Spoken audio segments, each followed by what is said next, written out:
नमस्कार दोस्तों, आप सभी का स्वागत है आपके अपने YouTube channel history with Narendra में। दोस्तों, हम एनसीईआरटी के महत्वपूर्ण जो कथन है, एनसीईआरटी 12th की क्लास की बुक में जो महत्वपूर्ण कथन दिए गए हैं उनको कर रहे हैं। आज हम इसका तीसरा पार्ट करने वाले हैं, तो आइए करते हैं वीडियो शुरू। पहला कथन है यहाँ पर दिया गया है।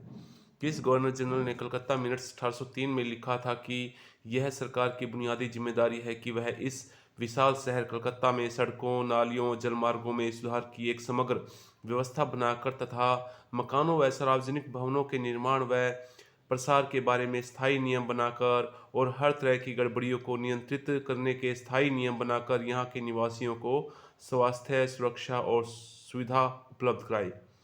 तो यह कथन आपके सामने चार ऑप्शन दिए गए: Cornwallis, Lord Minto, Lord Ripon, Lord वेल्जली।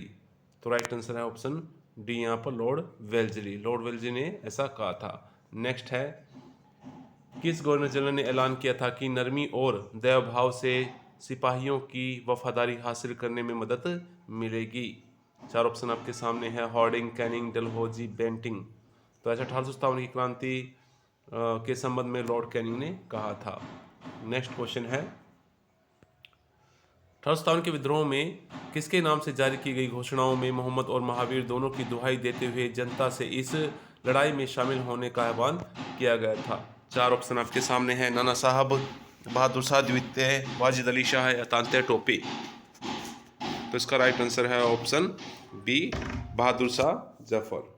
Next question है, 1857 की क्रांति के दौरान किसके निष्कासन से उपजे दुख को दर्ज करते हुए बताया गया है कि देह से जान जा चुकी है? यहाँ पर जा होना चाहिए, जा चुकी थी।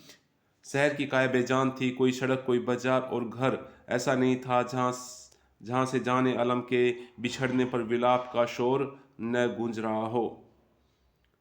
तो किसके निष्कासन के बारे में ऐसा कहा गया था? Right answer option C, Wajid Ali Shah, जो कि अवध के अंतिम नवाब थे। 1856 में लॉर्ड डलहौजी ने कुशासन का आरोप लगाकर अवध का अधिग्रहण कर लिया था। नेक्स्ट क्वेश्चन है, 1851 में किसने कहा था कि ये गिलास फल एक दिन हमारे मुंह में आकर गिरेगा? तो चार ऑप्शन आपके सामने है: वेल्जली, कैनिंग, डलहौजी, हॉर्डिंग। तो ऐसा लॉर्ड डलहौजी ने कहा था अवध के बारे में। नेक्स्ट है, 1861 में किस समाचार पत्र के संपादक ने पूछा, दास राज्यों संयुक्त राज्य अमेरिका को विस्थापित करके लंकाशायर को कपास का एकमात्र आपूर्तिकर्ता बनने से भारत को कौन रोक सकता है? तो किस समाचार पत्र के संपादक ने यह कथन कहा था? तो चार ऑप्शन आपके सामने हैं: Bombay gazette, Bombay herald, the socialist और बंगाल गजट। तो राइट आंसर है option B, Bombay gazette. Next है, किस अर्थशास्त्री का विचार था कि भूस्वामियों को उस समय लागू औसत लगानों को प्राप्त करने का ही हक होना चाहिए? चार ऑप्शन आपके सामने हैं: दादा भाई नौरोजी, आर सी देसाई या डेविड रिकार्डो या डब्ल्यू डी रोस्टो। तो राइट आंसर है ऑप्शन यहाँ पर डेविड रिकार्डो। डेविड रिकार्डो का विचार था कि भूस्वामियों को उस समय लागू औसत लगानों को प्राप्त करने का हक होना चाहिए। नेक्स्ट क्वेश्चन दिया गया है, किसने संथालों के बारे में कहा था कि नई जमीन साफ करने में वो बहुत होशियार हैं लेकिन निष्ठा से रहते हैं? उनकी झोपड़ियों में कोई बाड़ नहीं होती और दीवारें सीधी खड़ी की गई छोटी छोटी सटी हुई लकड़ियों की बनी होती हैं, जिन पर भीतर की ओर लेप प्लस्तर लगा होता है। झोपड़ियाँ छोटी और मैली कुचैली होती हैं, उनकी छत सपाट होती है, उनमें उभार बहुत कम होता है। चार ऑप्शन आपके सामने है: बुकरन, होजेज, क्वीनलैंड और कैप्टन कुक। तो राइट आंसर है ऑप्शन ए, फ्रांसिस बुकानन। नेक्स्ट क्वेश्चन है, किस इतिहासकार ने अकबर के दरबार का सजीव विवरण देते हुए कहा कि जब महामहिम अकबर दरबार लगाते हैं तो एक विशाल ढोल पीटने के साथ साथ अल्लाह का गुणगान होता है? इससे सभी वर्गों के लोगों को सूचना मिल जाती है कि महामहिम के पुत्र पौत्र दरबारी और दरबार में अनुमति प्राप्त लोग हाजिर होते हैं और कॉर्निश कर अपने स्थान पर खड़े हो जाते हैं। तो किस इतिहासकार का ये कथन है? चार ऑप्शन आपके सामने रहे: फैजी, अकबर, निजामुद्दीन अहमद, अबुल फजल। तो यह कथन अबुल फजल का है।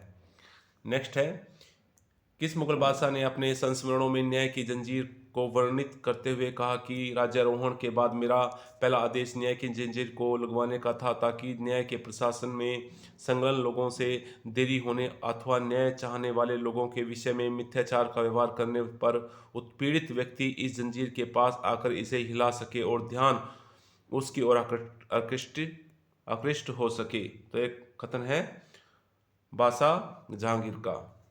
नेक्स्ट है, लिखित शब्दों के महत्व को समझाते हुए किसने कहा था कि खत या पत्र समझदारी की तस्वीर है, विचारों की दुनिया से निकाला हुआ खाका है, दिन को लाने वाली गहरी रोशनी है, ज्ञान से भरा हुआ घना बादल है। पत्र मौन होते हैं फिर भी वे बोलते हैं, स्थिर होते हैं फिर भी वे सफ़र करते हैं, पन्ने पर फैले हुए फिर भी ऊपर की ओर उड़ान भरते हैं।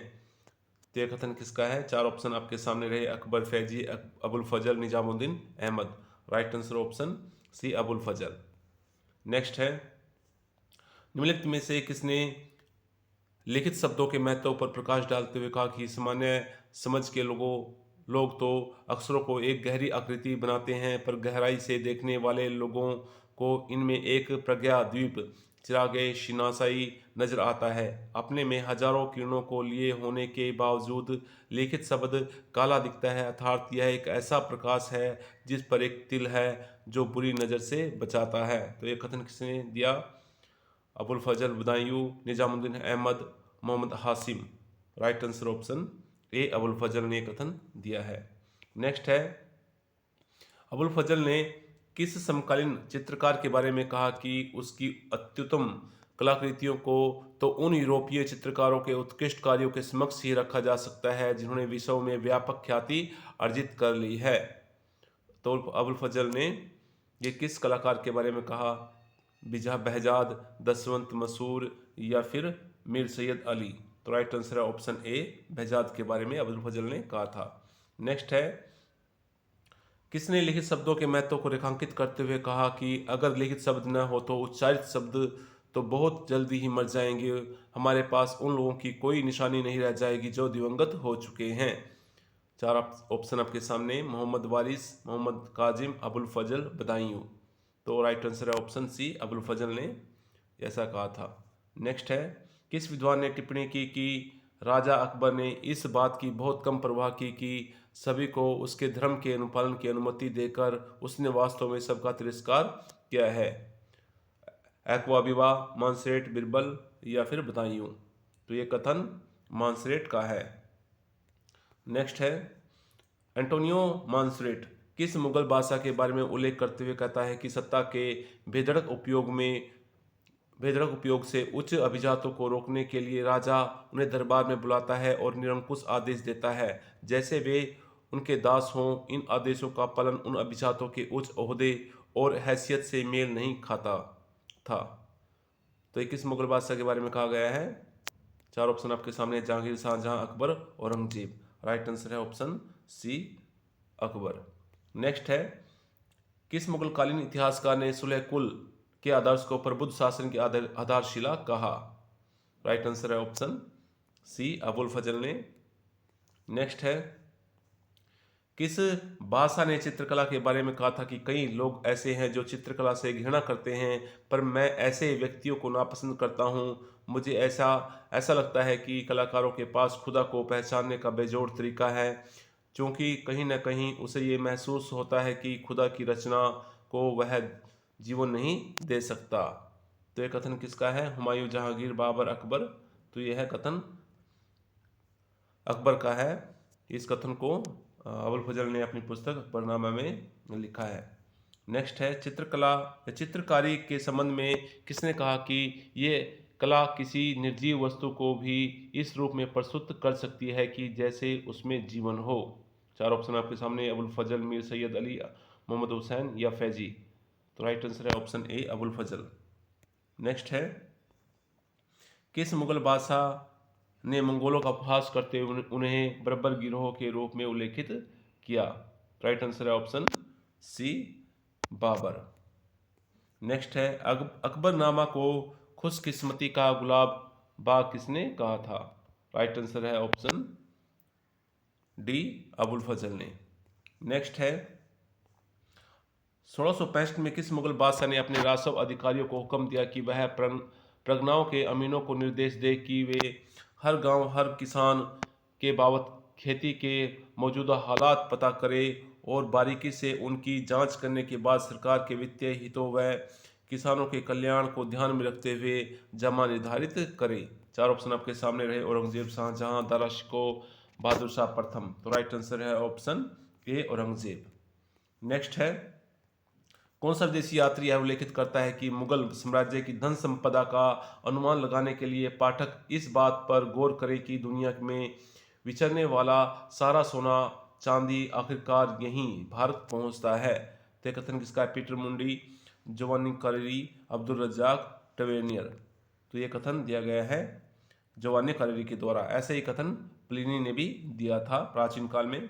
नेक्स्ट है, किस मुगल बादशाह ने अमील गुजार को यह हुक्म दिया कि अमील गुजार को कोशिश करनी चाहिए कि खेतीहर नगद भुगतान करे, वहीं फसलों में भुगतान का विकल्प भी खुला रहे? चार ऑप्शन आपके सामने है, बाबर, औरंगजेब, अकबर, शाहजहां। तो राइट आंसर है ऑप्शन सी, अकबर। नेक्स्ट है,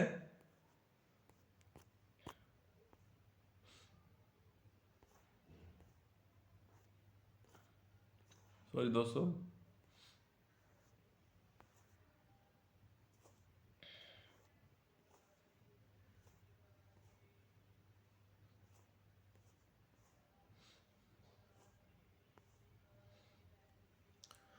किसने मुगल कालीन ग्रामीण सामाजिक संबंधों के संदर्भ में विवरण दिया कि ऊंची जाति के ब्राह्मण राजपूत गठबंधन ने ग्रामीण समाज पर पहले ही अपना ठोस नियंत्रण बना रखा था? इसमें तथाकथित मध्यम जातियों की भी खासी नुमाइंदगी थी। तो चार ऑप्शन आपके सामने, फैजी अबुल फजल, बदायूं और निजामुद्दीन अहमद। तो इस कथन के कहने वाले हैं अबुल फजल। नेक्स्ट है, किसने सिंचाई के साधनों के बारे में उल्लेख करते हुए कहा था कि शरद ऋतु की फसलें बारिश के पानी में पैदा हो जाती हैं, और हैरानगी की बात है कि बसंत ऋतु की फसलें तो तब भी पैदा हो जाती है जब बारिश बिल्कुल नहीं होती, फिर भी छोटे छोटे पेड़ों तक बाल्टियों या रहट के जरिए पानी पहुंचाया जाता है? तो उपरोक्त कथन को किसने कहा? फैजी, अबुल फजल, अकबर या बाबर ने? तो राइट आंसर है ऑप्शन डी, अकबर का ये कथन है। नेक्स्ट है, सॉरी, बाबर का। नेक्स्ट है, हिंदुस्तान की किसान बस्तियों के संदर्भ में किसने तक कहा था कि अगर वे किसी जगह पर बसना चाहते हैं तो उन्हें पानी के रास्ते खोदने की जरूरत नहीं होती, क्योंकि उनकी सारी फसलें बारिश के पानी में उगती हैं, और क्योंकि हिंदुस्तान की आबादी बेशुमार है, लोग उमड़ते चले आते हैं, उन्हें घर बनाने या दीवार खड़ी करने की जरूरत नहीं होती। खस की खास बहुत अतायत में पाई जाती है, जंगल अपार है, झोपड़ियाँ झोपड़ियाँ बनाई जाती हैं, और यकायक एक गांव या शहर खड़ा हो जाता है। तो कथन किसने कहा था? अकबर, शेरशाह, बाबर या जहांगीर ने? तो ये कथन बाबर के द्वारा कहा गया है। Right answer option C. Next question. तो दोस्तों, आज के पार्ट में, तीसरे पार्ट में इतने क्वेश्चन। नेक्स्ट जो कथन है हम अगले पार्ट में लेकर आएंगे। अगर आपको चैनल पसंद आया हो तो चैनल को सब्सक्राइब करें। अगर आप ऑलरेडी चैनल पे हैं तो चैनल को शेयर और लाइक करें। आपको, अगर आप ये आगे सीरीज को देखना चाहते हैं तो कमेंट में ज़रूर लिखें। धन्यवाद।